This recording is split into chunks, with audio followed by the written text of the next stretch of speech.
What's up, everybody? Welcome to the Scratch Agency podcast, hosted by Scratch Agents for Scratch Agents. This episode is brought to you by Virtual Intelligence, your premier partner for client-facing and back-office virtual employees.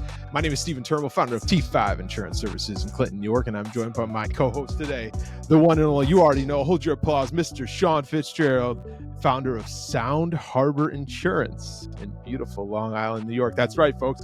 For the last month, 2 months, 3 months, whatever it's been that I've been peeking a little bit, trying to get Sean to finally tell us. 6 months he's telling us. Here it is. Sean, tell him what's going on with that, and then we're going to jump into the episode that we have today, which directly correlates into the exciting news. Yeah, so I went through a very exciting and fun experience of rebranding. And when I say fun and exciting, that's leaving out all of the having to update the carriers and change the emails and all that crazy stuff. But coming up with a new design and everything with Chris was an awesome experience. And the reason I wanted to go down this path is just because I wanted to create a brand that meant something more to my team, meant something more to my community, and tied more into our vision. And honestly, I just wanted to create something that was a little more fun and cool, you know? I felt like the logo I had, although it was kind of named after my mom, it had some meaning to me, but didn't really have much meaning to anybody else on my team or in my community. So wanted to go through the whole rebrand process, do it right, pay somebody to help me because I'm not the expert in this creative space. And honestly, it was an awesome experience. We came up with a name. It was, I guess my thought process was a little jaded. Like I thought it would be like, hey, you create the logo and then just get back to me what the 6 designs are. And it was much more intuitive than that. So it was an awesome experience, and I'm excited to dive a little deeper into it with Chris today. Let's break that down, and we're super excited. I'm super excited for this. I feel like I've been a part of it in the backdrop, getting the different sketches sent over to me, and so I'm super excited to meet the man behind it all, Chris Logsdon, who is the owner of Logsdon Design. Chris has worked with clients like Gary Vee, Kevin Hart, NASA, and now Sound Harbor Insurance, probably the top of that list right there. So, Chris, thank you very much for taking the time to join our show. We appreciate it. Yeah, no, good to be here, guys. Pleasure to be chatting with you. And as you mentioned, Steve, my name is Chris Logsdon, founder and creative director of Logsdon Design, located here in upstate New York, true upstate New York, right on the eastern border there next to Vermont. But yeah, I mean, again, happy to be here. It was a fantastic process. Excited to kind of, hop in and sort of tell everyone how we got to it.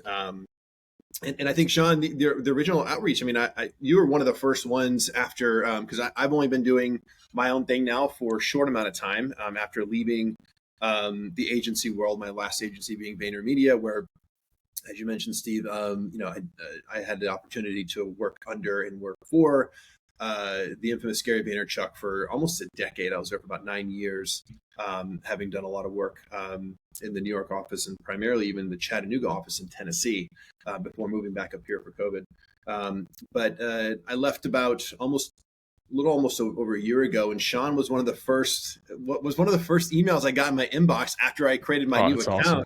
And put up my new website, where it was like a general inquiry. And at first I thought it was like, because, you open up a new email or you get spammed all the time. And I think most designers will tell a similar story where like you get these inquiries and you're like, is this person for real? Because the email, and not that yours was, Sean, but like sometimes there's like, hey, I need a logo. How much does it cost? And it's like, oh, geez, another one of these. But yours was more eloquent and well written. And, I reached back out to you and said, hey, yeah, thanks for reaching out, and would love to talk to you more about it. And it ended up culminating into, several weeks of work and ultimately, resulting in the new brand for Sean, Sound Harbor Insurance and Sound Harbor. And it was a great process. It was one of my favorite case studies, projects I've had the opportunity to work on in the past year.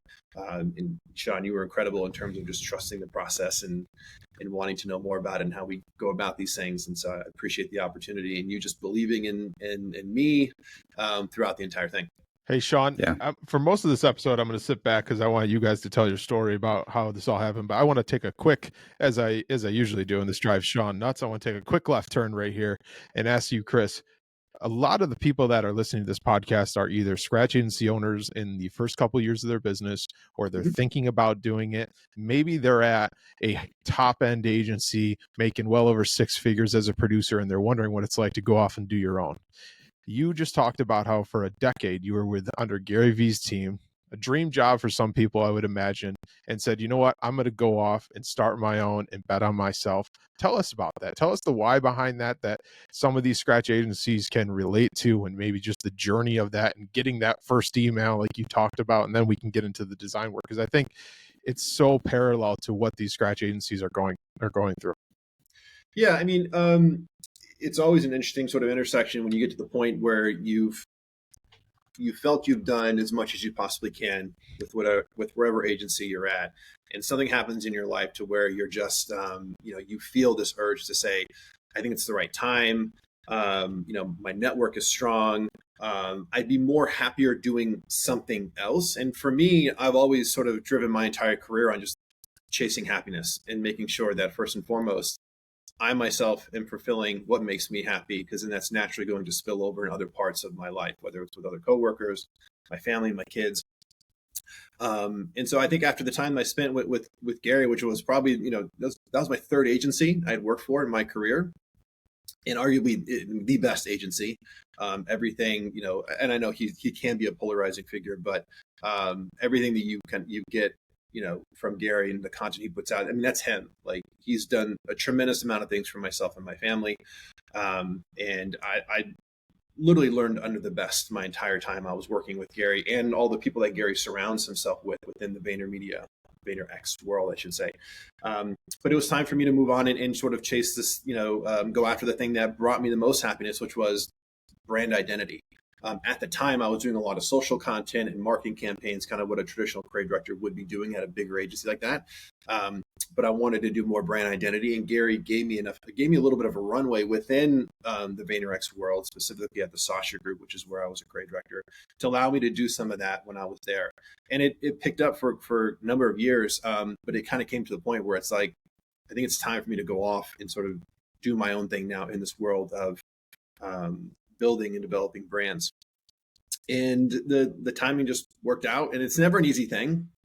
It can be a scary thing. For the first time in my life, now I'm paying for my own health insurance. Yeah. And, you're trying to figure out, is this sustainable? And, I've always had done freelance stuff on the side, in a different capacity as a designer. And I'm now realizing that your network is the strongest thing, right? It's not what you know, it's who you know. And a year into me being out on my own, I'm now realizing how strong my network is and how that's been able to sustain me based off of the relationships that I've built over the past decade. Whether it's friends I've known for a long time or just individuals who came to me. And Sean, you're now one of them, right? Where this may not be the first time you and I work together. There might be something else that we do later on. And, just having that time to build up that network over the last 10 years really gave me the confidence to go out on my own. But even then, you just never know. Ebbs and flows, right? Ebbs and flows. Yeah. But that's sort of the leap you have to make if you want to find the happiness in that personal fulfillment. And for me, if I'm 1 or 2% unhappy where I'm at, I know I got to change the game and try something. And that's what drove me to go out on my own and to see, all right, is this doable? Amazing. I love it. Yeah. Well, Chris, let's I want to dive a little bit into the process of how we created the logo and kind of what that whole process was like how it started, right?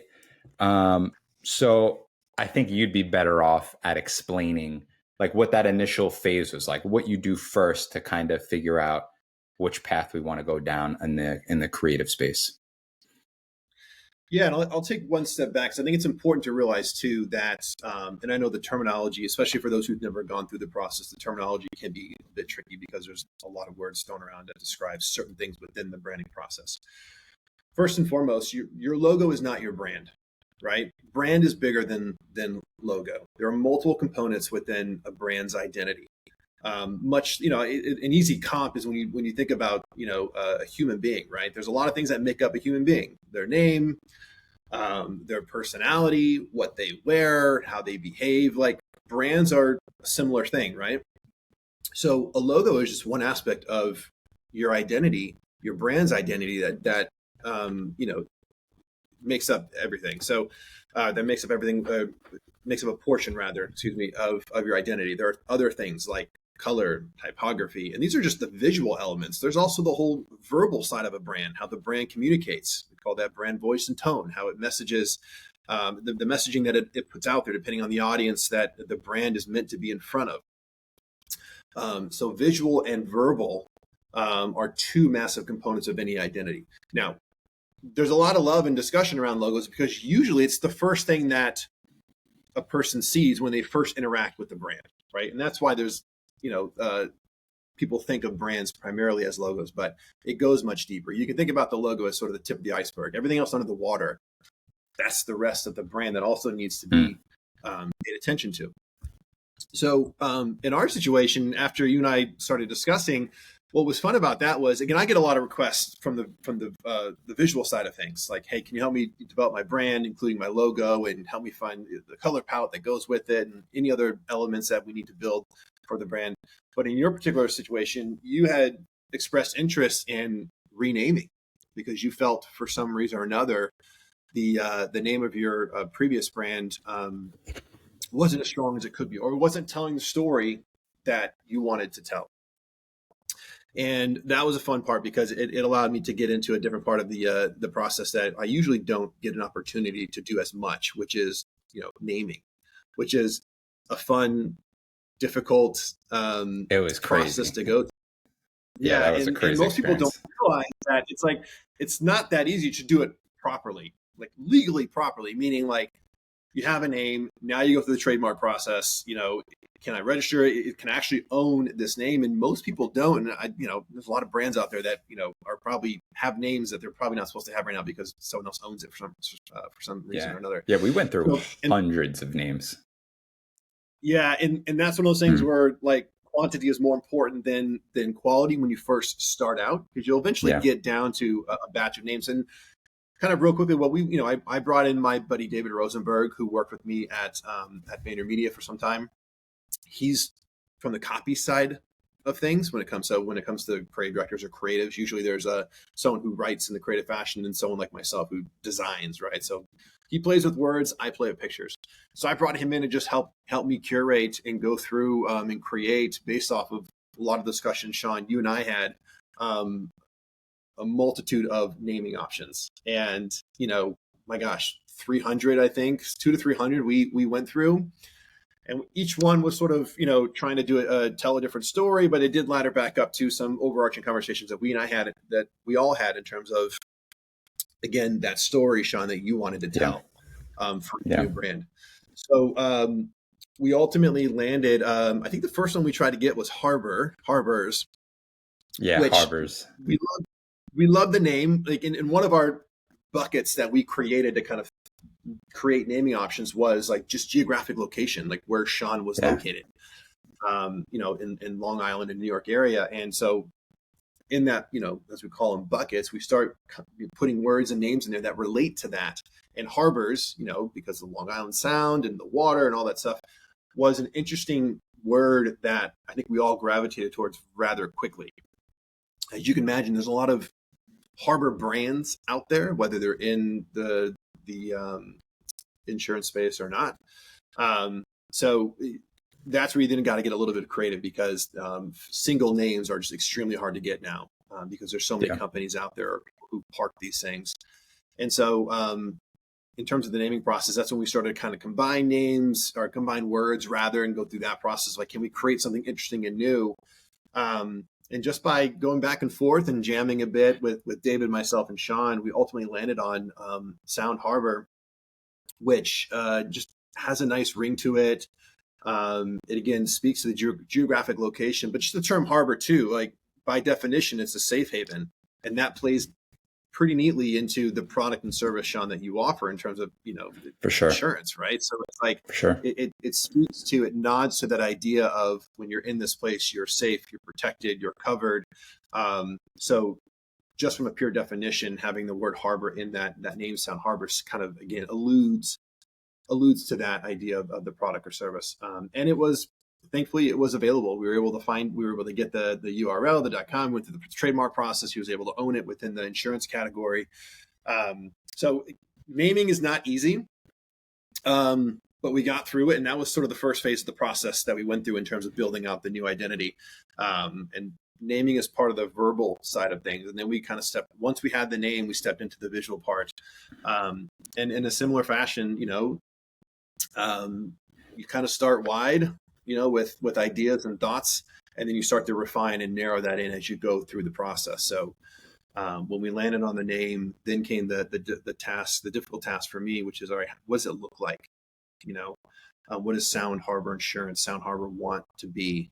And interesting enough, whenever Sean, you're a big commuter. You walk to work, I think, every day. I see you working out in the gym. Like, you're a very athletic individual. Obviously, you're into well-being and take care of yourself. And I think a lot of the conversations we would have, or a lot of the content I would see from you, you'd be walking along the water, and behind you were like the docks. And not to cut out too much of the process, but one of the concepts that came to me when we were going through it was this idea of utilizing the background that I would constantly see behind Sean as we were having our conversations.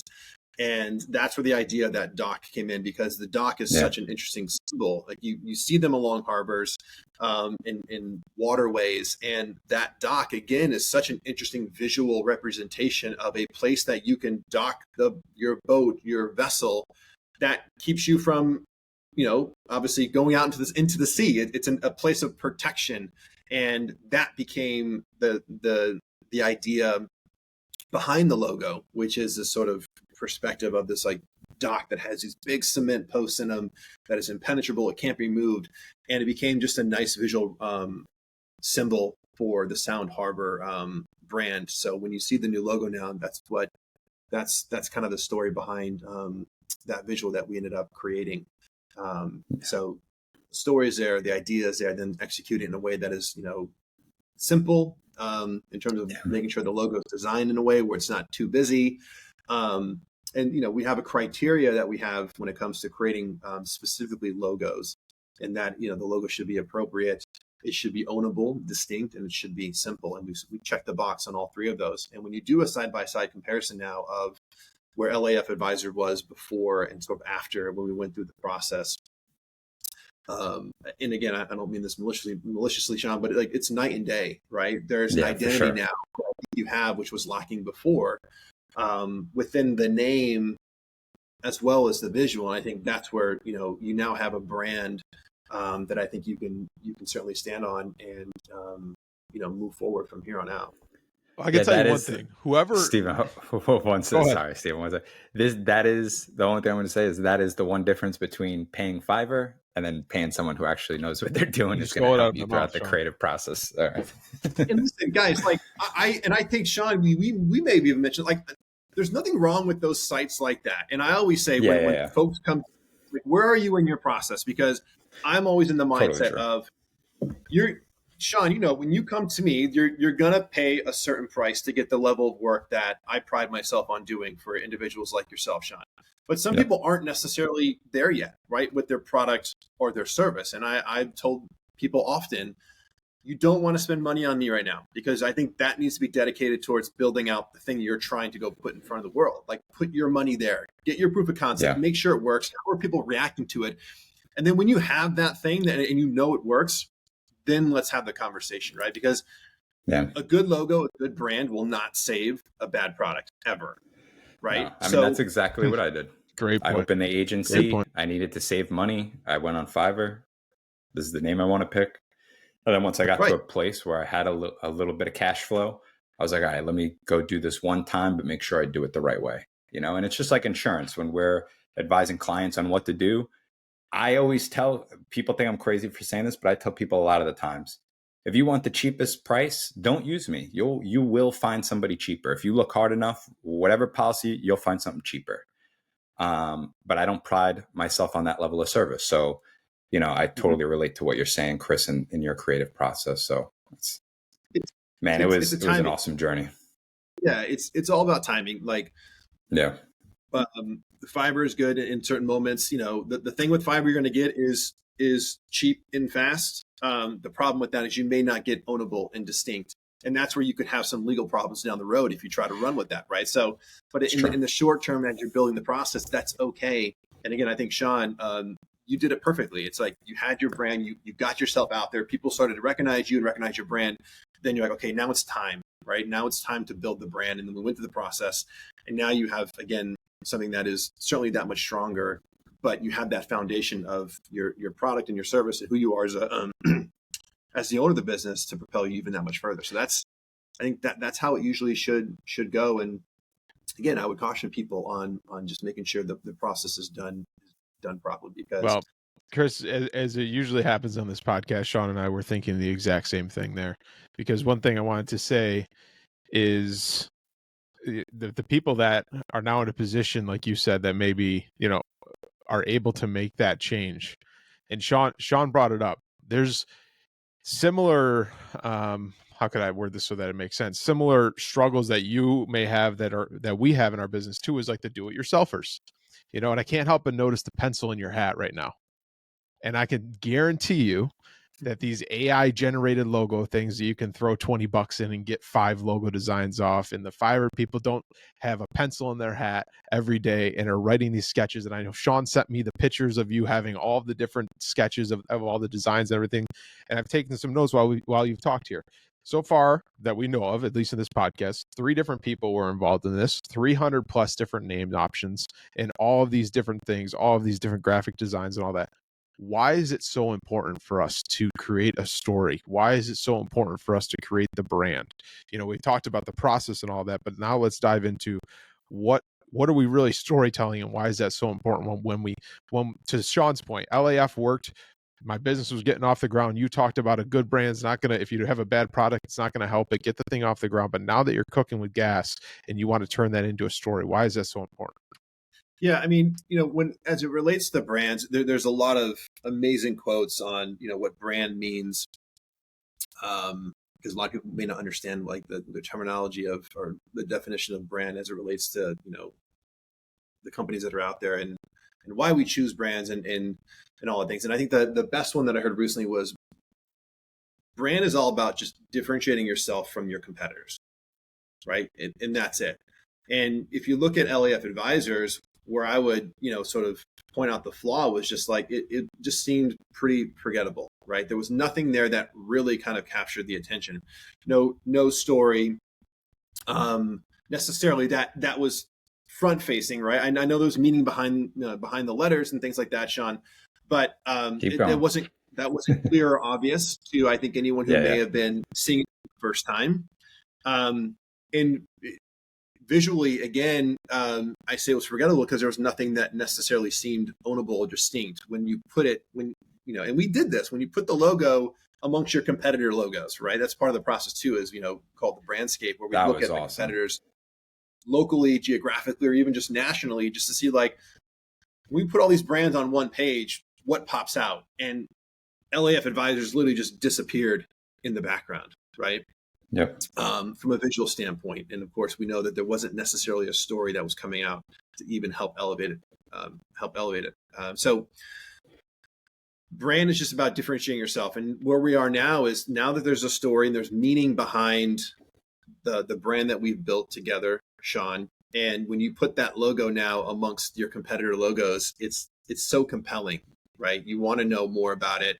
Every decision we made was intentional. It helps it stand out. It helps differentiate him from everyone else, right? That's really what brand is meant to do, is differentiate yourself from other competitors, because everything is a commodity these days. Everything, right? There's a reason when we go to the store and we see Honey Nut Cheerios, right? And the Honey Nut box of Honey Nut Cheerios is what now, like $6 or $7? And literally the same product is in a plastic bag, 4 shelves down on the bottom, and that bag is 99 cents, but we don't buy it. Why? Because we love the bee, right? We grew up Saturday morning cartoons in my era, seeing that bee flying around the box, hawking a cereal, right? That's brand, right? That's brand.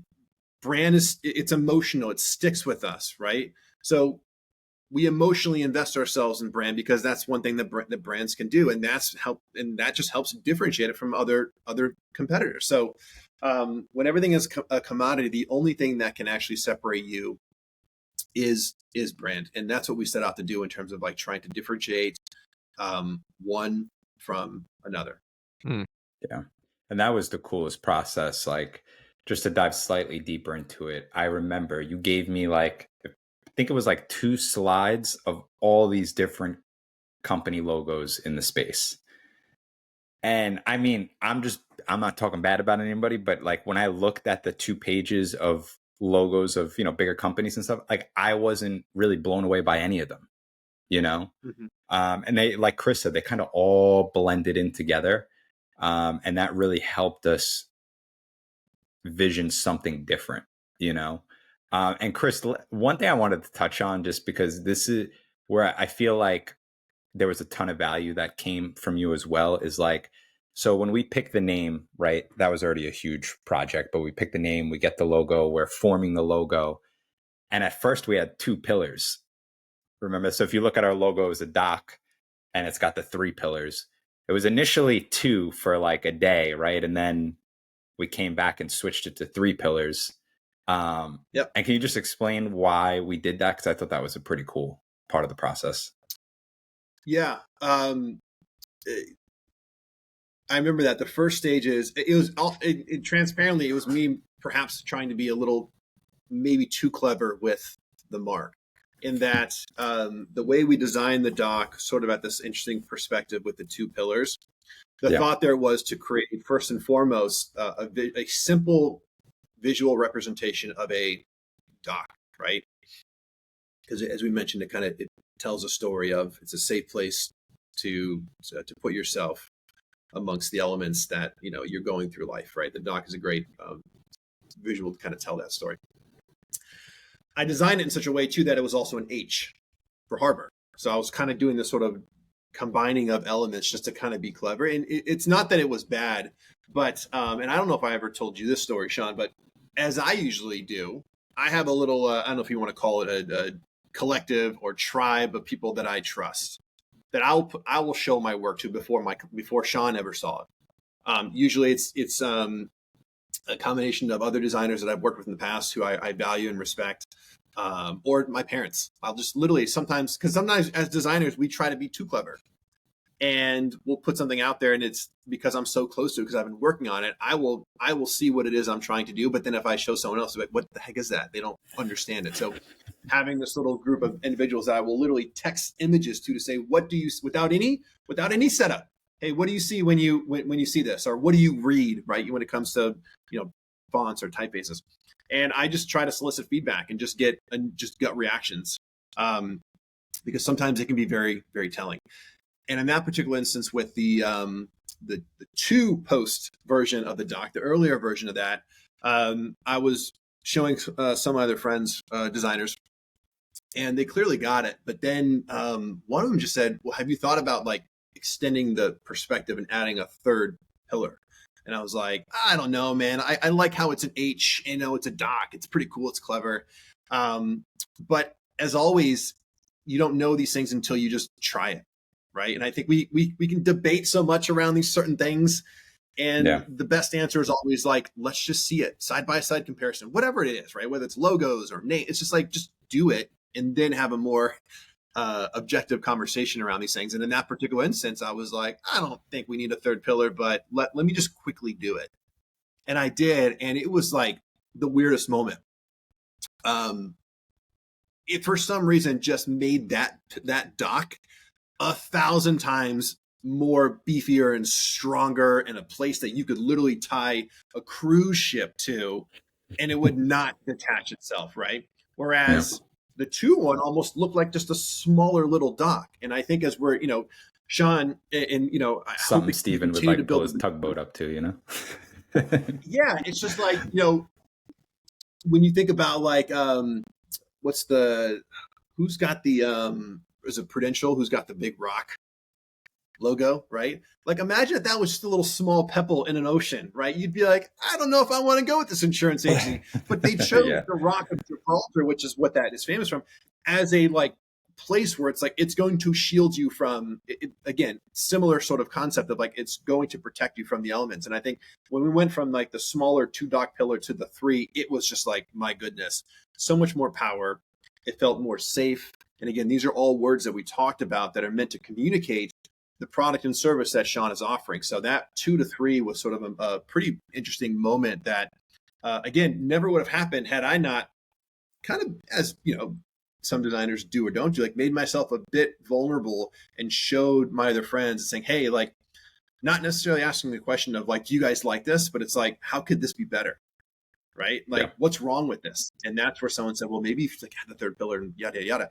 And I'm glad I did that because I think it certainly strengthened not only the logo itself, but I think just that feeling of protection that I know, Sean, you want to communicate your customers and clients. So that again, kind of behind the scenes on the 2 pillar to the 3 pillar update on that mark. Yeah. Also the rule of thirds. There's a thing called the rule of thirds, which is like things usually are better in 3s. So there you go.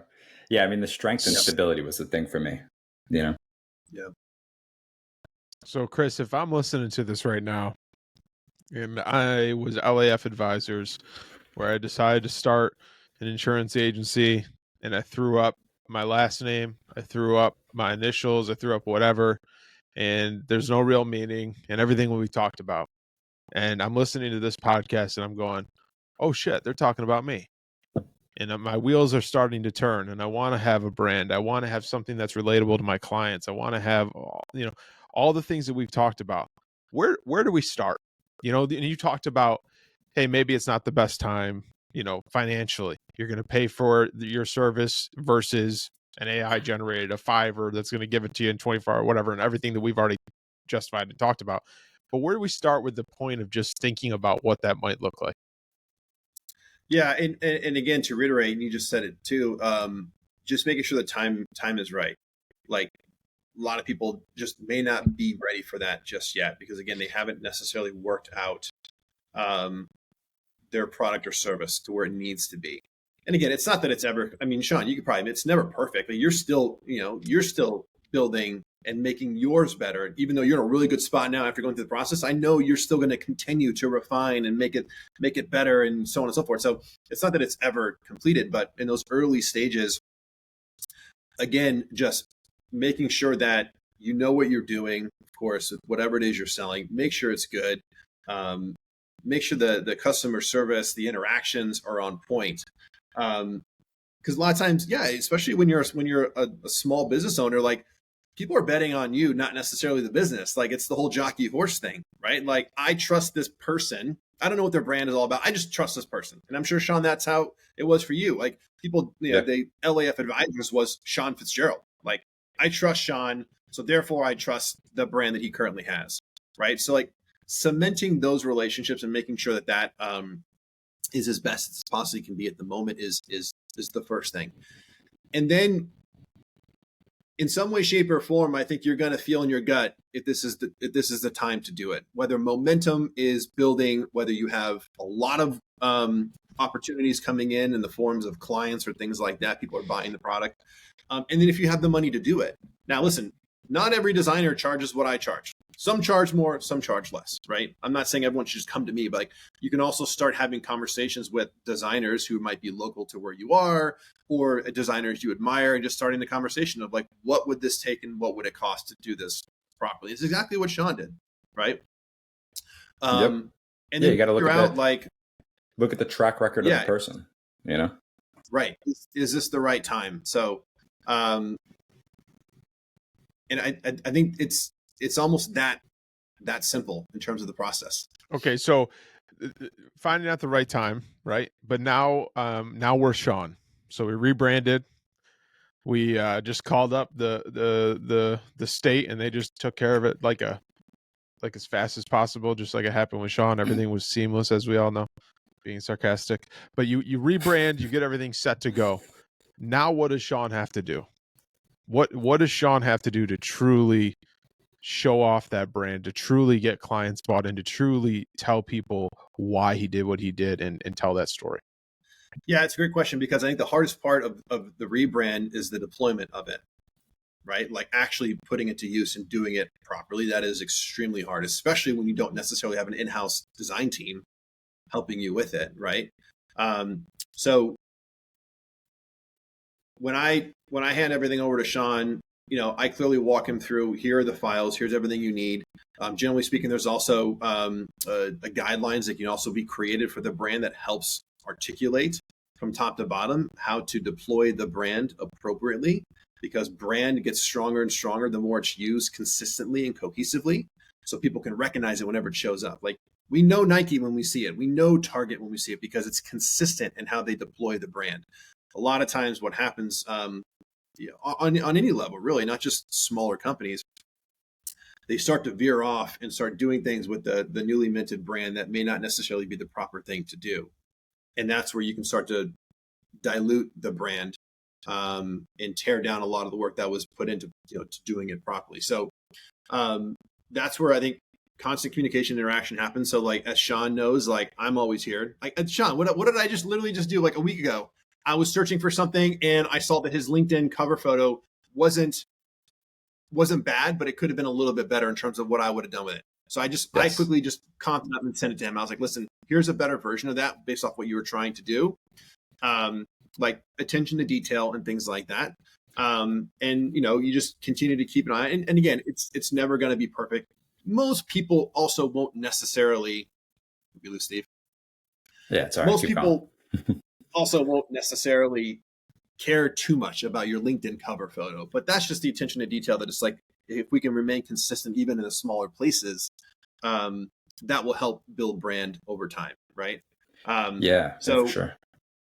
Yeah, and it's just trying to, again, not necessarily dilute the brand and deploy it in a way that it was meant to be deployed based off of how we created it, and being mindful of all the brand touch points and all the different elements. You and I talked about, like, we created not just the logo, we created other elements for the brand to make sure that it works in a variety of places where the brand is going to show up. That's why you have the symbol on its own. That's why you have the symbol with, the Sound Harbor copy to the right of it, whether it's the right underneath it. So like, we created in a way where you have all the assets you need. Now it's just a matter of understanding how to do that properly. And again, whether you have your own in-house team that can do it for you, or you have the relationship with, Sean, you and I, our relationship, where any given time, if you need to reach out and say, hey, is this right? I can help with that. Or, hey, I need something now for the brand to fit this space. Can we create that? Because again, as I mentioned, like, deploying the brand can be a tricky thing, and it's arguably the hardest part of the process. Yeah, it was super difficult to do, from a deployment standpoint. I actually have somebody on my team who helped me like create almost like a message and a timeline to push it out on social media, because we're good with insurance stuff, but when it comes to posting on social and creating logos, not my specialty. So I wanted somebody in-house that can kind of help me, like, hey, this is the timeline, you should kind of put stuff out, this is how I would start bringing it up and mentioning it. And that, having David, having Juan help me on the social front, it was super helpful. And I've been talking about like mentors a lot, and like the importance of having a mentor. And one of the things I haven't really touched on is how, like, hiring a mentor or a coach or whatever to help you break through a plateau, right? And that's like a perfect example of what we did. Is like, the best I could really do by myself was like Fiverr, trying to come up with a name, and I wasn't really getting anywhere. So I'm like, you know what? I have to hire someone to help me break through this plateau and create something that's going to be really special and unique. And I feel like we accomplished that. Yeah, and I think again that echoes a lot of the similarities I had when again, I know I'm good as a branding expert and as a designer, but like, me reaching out and talking to other designers and showing off my work and having a moment of vulnerability in those moments to say, like, again, how can this be better? Like, I follow the same path, right, Sean? So I think, again, surrounding yourself with with those types of individuals who you trust their opinions, not just to praise you in moments, but also say like, here's how it could be better, and actually listening to them, I think is massively important. And I think the other note too, as it relates to social, and again, just things that I learned during my time with at Vayner and with Gary is don't sweat it too much, right? Like put work out there, iterate off of it. What's working, what's not working. Don't necessarily be so precious with your social posts. And then just, continue to follow the momentum of what's actually working for you, right? The speed at which these things move on our phones, like no one's going to freak out if like a post you put up isn't the most amazing thing ever, right? It's like it's gone in 2 seconds. And that's where I think the best thing you can do is just learn from those things as you're putting out as much content as I've been watching you do. Thanks, man. So I think that's the most important thing, is like just making content, putting it out there. Don't be precious about it. And then just, again, perfection will come in your process. That's it. That's how you get better at it, is actually doing it. As Gary always says, you can't get good at doing push-ups without actually doing push-ups. So same mentality as it comes to like creating social content and putting your brand out there. It's just keep going. More creative is the answer, and then follow what works. Yep. Love it, man. Well, listen, I want to be respectful of your time. Sorry, we lost Steven here on the back end of this episode. He's usually the one that wraps up our shows, but I think I've done it enough times I can handle it. So if people want to get in touch with you, Chris, what is the best way to make that happen? I mean, pick up the phone, call your local Sound Harbor agent, Sean Fitzgerald. He could easily make the connection. But in the event you don't have that relationship with Sean, of course, I can be found on all the social platforms and the interwebs at IAM_LGD. Or you can just simply go to my website, logsdon.design, Logsdon, LOGS. Ben? Hold on. Let's mute this guy. No, I think you should cut out there, Steven. I was gonna say, is that like the Scratch Agency like theme song right there? Like, yeah, just keep your mic muted, please, for the sake of all of us. All right, so we got your email. They can call me. Yeah, logsdon.design, LOGSDON.design is my website, and there's a contact thing through there. So more than happy again, and I appreciate you having me on. And as much as I can help anyone kind of go through the similar process, or even, as you know, Sean, like even just talk about it. Like I'm open to having discussions. If someone just says, "Hey, am I doing it right? Is it time for me to do it?" Without necessarily committing to anything. So I'm always here to have those conversations with anyone as well. So. Dude, I love it, man. Thanks for coming on and doing this. Thanks for rehashing the story. Like I said, this was a much more pleasant and awesome experience than I thought it would be, because I was so used to other services in the past. It blew my mind, man. So, and those of you that are close to me, and I think I might have posted it too, like showing all the sketches and the story and how it all came about. That meant a lot to me. So thanks for everything, Chris. Again, guys, that's another episode of the Scratch Agency podcast. Remember to like the show, share the show, and subscribe. And most importantly, remember to dig down deep, believe in yourself, and own your own future. We'll see you next week. Take care.